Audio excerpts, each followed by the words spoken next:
Let's return to This Week in America. Here's your host, Rick Bratton.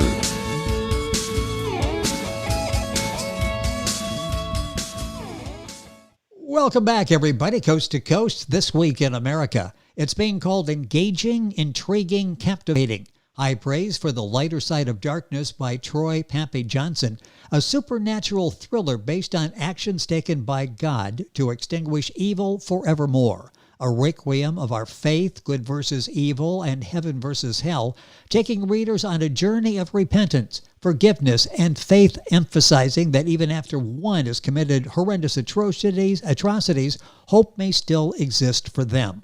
Troy Pappy Johnson was born and raised in Brownsville, Brooklyn, until the summer of 1977. Then he and the family moved to Montclair, New Jersey. A graduate of Howard University, briefly had to delay his education to fulfill his military obligation to the U.S. Army, proudly serving in war campaigns Desert Storm, Desert Shield.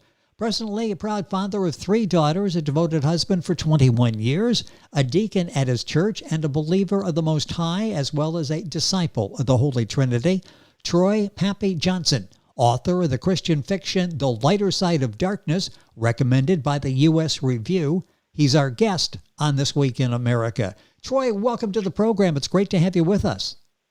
It's great to be here, Rick. This is such a powerful book and receiving excellent reviews. Let's start, first of all, with the inspiration for this, getting the idea to write the book, The Lighter Side of Darkness.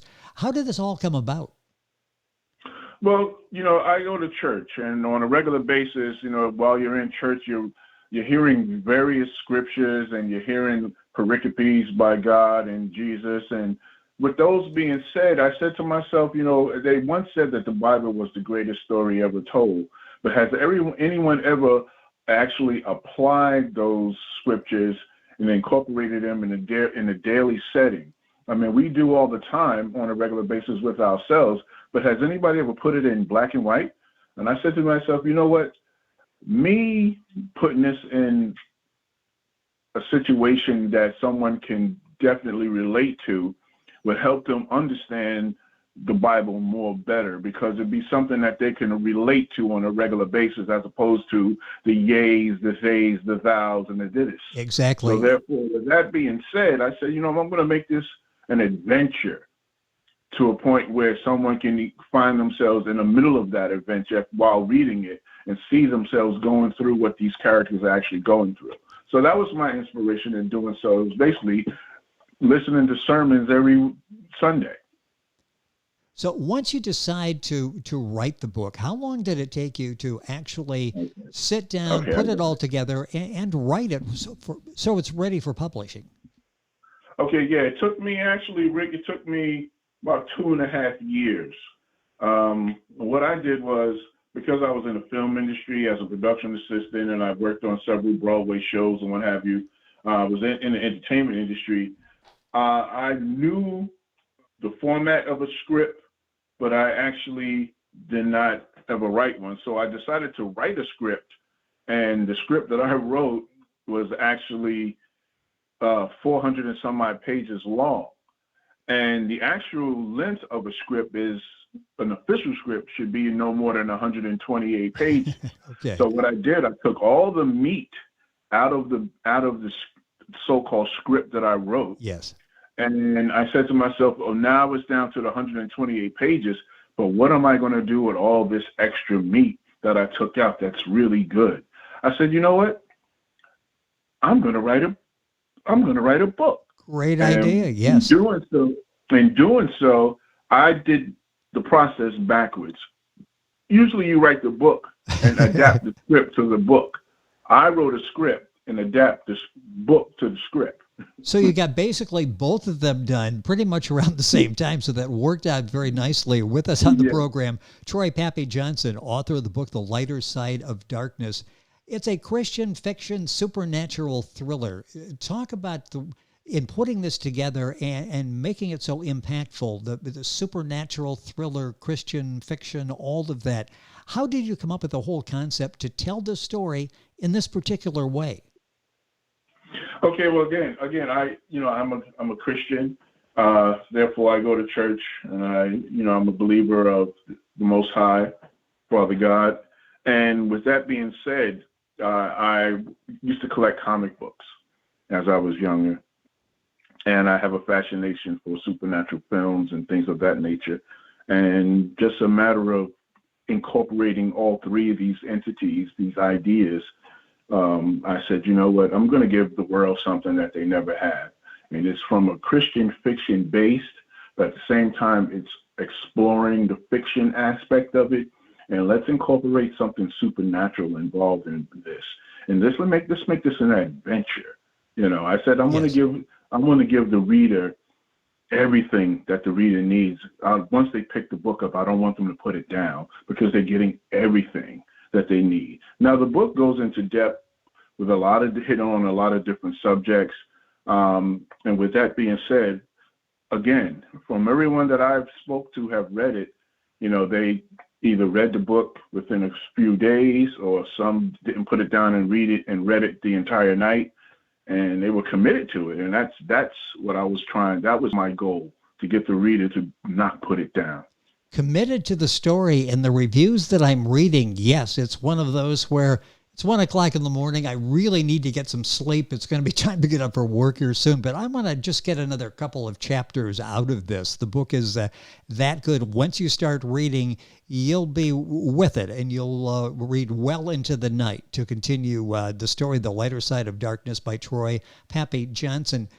Do you believe in the struggle of man morality, good versus evil, one of the topics you explore in the book? Yes, because we find ourselves on a daily basis struggling with our own dilemmas and what have you. And if you ever heard of the enemy within myself is the enemy, and that's basically where I'm going with this. I mean, man has a daily struggle with how life is being presented, because it presents itself in such a rash, harsh way, and it does seem so unfair. And you ask yourself, why is God allowing this? Is the devil truly, is this his earth? And so what is it that we need to do, or I need to do, to make this better? But I can't, because I am so engulfed in my personal sins, and I'm trying to hide myself away from myself so no one can see what's truly going on within me. So I'm putting up a glass, I'm putting up a wall, a facade, so to speak. That good and versus evil concept is the man versus himself, the man versus struggle. Right? Because we all as adults know right from wrong. We were taught that as children. Know right from wrong, good versus evil. But yet we cannot seem to get past the dark side of what life has presented. And when we try to do so, it seems as though we're always pulled back. But yet there is hope. There is hope, because as long as you keep striving for the hope is going to be there. And it's just a matter of time before you break through and the light shines upon you. So don't give up, people. Do not give up. Troy Pappy Johnson, our guest on the program, author of The Lighter Side of Darkness. You'll find it at authorreputationpress.com. Also, Troy's website, adarkmanslight.com. You'll find those on our website, thisweekinamerica.us. Talk about some of the characters in the book. The characters literally jump off the page as you're reading The Lighter Side of Darkness. Give us a little background on some of the main characters. Okay, the main character of this story is Dimitrius Steele. Dimitrius Steele is an ex-Marine who undergoes a situation where he finds himself in a good versus evil situation. So therefore, with that being said, you either do the right thing or you just go along with what darkness has presented. And the morality of one's character, this particular character, finds himself on the good side. And in doing so, to try to present that gospel throughout this book, he is blessed with the strength of with superhuman strength, so to speak, and his character is formed from having this strength, and therefore his morality and his scruples and his values are therefore intact. So he's basically a soldier. He's a soldier with an attitude. And when I say a soldier with an attitude, not necessarily a bad attitude, a soldier that's looking to see justice. in peace. Yes. Now, okay, the other character that his nemesis is called Belial. And Belial is basically Satan. Yes. And Satan loves a contest, so to speak. So his goal is to destroy what the Redeemer has set out to be. With the Redeemer being, I call him the Redeemer, Dimitrius the Redeemer, because there is a prophecy that has presented itself. And therefore, based on the prophecy within hell, the Redeemer will bring forth the light into the darkness and set all of the souls in hell free. So with that being said, Belial has taken upon himself to denounce this so-called prophecy and show the world that Dimitrius is nothing but a mere mortal, and there's no promise within him. The Belial, again, he's witty, he's charming, he's a beautiful person, okay, on the outside. But we all know that beauty is in the eye of the beholder, and deep within beauty, some poisonous plants are the prettiest plants. So therefore, Belial is not somebody you really want to be messing with. Then there's also Matthias, who is the gatekeeper. Matthias, what he does is he has the keys that locks the door to keep all the souls within hell. But at the same time, he is a very astute gentleman, very knowledgeable of life, and he's the concierge of Dimitrius. Thorn, let's talk about Thorn. Thorn is his ally. Thorn is his dog, okay? And I want to say he is a Neapolitan Mastiff. He is he's a black Neapolitan Mastiff, very strong, very powerful. Actually, Thorn was the dog that when Jesus was on the cross, these Roman soldiers had a dog that was basically keeping order, keeping the people back from trying to touch the cross while they were doing what they were doing. The soldiers were doing. Yes. And this is Thorn is the dog that was actually at that site. Now, there's quite a few characters. There's 12, 13 characters in this book. I don't know how much more do you want me to Well, it's give? interesting because, as you can tell, as Troy is explaining the characters, they are really well-developed characters. Time is going by so quickly, and I knew it was going to because this is such a unique presentation, The Lighter Side of Darkness by Troy Pappy Johnson. When I'm reading the reviews, everybody wants to know, will you have more books? Everyone is waiting. What are you working on now? Well, actually, The Lighter Side of Darkness is part of a trilogy, and it is actually the center book, okay? I've written another book, which is the prequel to that book. It's called Black Babylon, When Brooklyn Was Black. And what that story is about, it basically precedes what is actually happening with The Lighter Side of Darkness. I'm just going to leave it at that. Okay. Very, very rural, very, very street, very, very, it takes place, let's just say it takes place in the 70s in Brooklyn, New York. Okay? And there's a third book that I'm writing right now, which is actually a nonfiction, and it's called The Zebra Project. Now, The Zebra Project is a collection of essays, views, and opinions from a multicultural perspective based on what's keeping America racially divided. And so therefore, with all the stuff that's going on now with 45 and the political scene and the truth, the hidden truths that were tucked under the rug, this book is bringing to light those truths, okay? And it's also bringing to light from a multicultural perspective on how things are now, and it all revolves around racism, unfortunately, but that's the reality of the world that we live in. And that's what that book is about. Yeah, unfortunately, now, it is. The last book that I'm going to write, part of that series of The Lighter Side of Darkness, Black Babylon, the last book that I'm looking to write is going to be actually the sequel to The Lighter Side of Darkness. And that's probably, I'm fiddling around with a couple of titles right now. And thus far, I'm going with The Break of Dawn. So I like that. Be looking forward for that. Yes, and we got a couple minutes left, but I need to ask you, with the background that you've got in movies, television, that type of thing, can we expect maybe to see The Lighter Side of Darkness as a movie or a TV series? Oh, I would love for it to be that. I have a couple of people that I do know in the industry. One of my good friends is Kevin Grievous, and Kevin Grievous did the Underworld series. Oh, he actually wrote that series. And, I'm not necessarily saying he's going to be the one to get me into the door, which I'm not saying that at all. What I'm saying is that, I know some people, and some people know some people, and hopefully one day that will happen. Of course, everyone looks at their project, their baby, would love to see it on the big screen.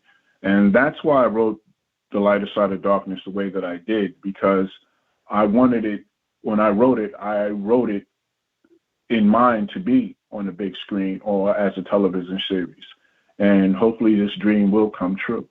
I hope so, because this is such a powerful book. Well done. Great message. This really needs to be made into a movie or a TV series. I'm going to take a minute or so here at the end. It's interesting what you went through. Let me ask about that. As you were writing this book, The Lighter Side of Darkness, did you learn anything about yourself as you were going through the writing process? Well, yes, I did, Rick. And what I learned was that, once I put my mind to something, I'm committed. And I'm going to see the project through. Now, I committed myself to make this a trilogy, and it's going to happen, my friend. And basically, I also found out that